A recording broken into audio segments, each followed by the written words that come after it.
बिस्मिल्लाहिर्रहमानिर्रहीम। मोअज़्ज़िज़ दोस्तों, असी मसनवी रूमी शरीफ पढ़ रहे हैं। अज खुदा जोयम तोफ़ी के अदब, अज खुदा जोयम तोफ़ी के अदब, बेअदब महरूम मानंद अज फज़ल रब। असी खुदा खां अदब जी तौफ़ीक़ घुरूं था, छो त बेअदब खुदा जे फज़ल खां महरूम रहियो।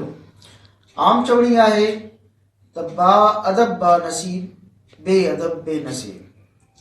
बेअदब जहान जी तबाही जो सबब हूंदो आहे। हज़रत मूसा अलैहिस्सलातु वस्सलाम जी क़ौम बनी इसराईल वटि कुदरती तौर मन जेको तिरनि ज़मीन वांगुरु हिकु शइ हुई ऐं सलवा हिकु बुटेर वांगुरु पखी हो, ईंदा हुआ, पर उन्हनि जी बेअदबीअ सां थूम ऐं मसूर दाल जी ख़्वाहिश करणु शुरू कई। बेअदबीअ जे करे आसमान मां मानी बंदि थी वई। कोडर पोख ऐं ॾाटे जो ग़म बाक़ी रहिजी वियो। हज़रत ईसा अलैहिस्सलातु वस्सलाम अंज़िल अलैना माइद नाज़िल कर असां ते दस्तरख़्वान जी दुआ घुरी हुई। पोइ उन्हनि गुस्ताखनि अदब छॾियो, फ़क़ीरनि वांगुरु बचियल रखियाऊं।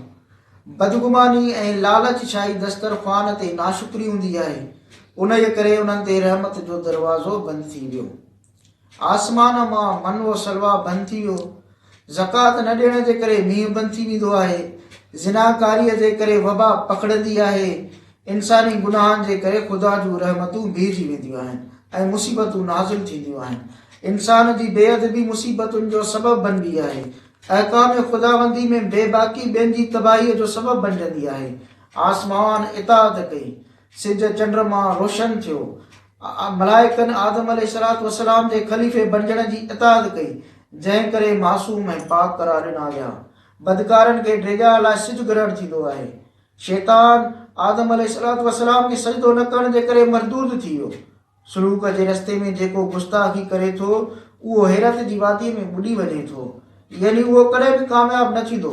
रूमी साहब पाण खे मुखातिब कंदे चवे थो, बादशाह ऐं महिमान जो पूरो हाल ॿुधाए, छाकाणि त अदब जी फज़ीलतुनि ऐं बेअदबीअ जी बुराइनि जी इंतिहा न आहे।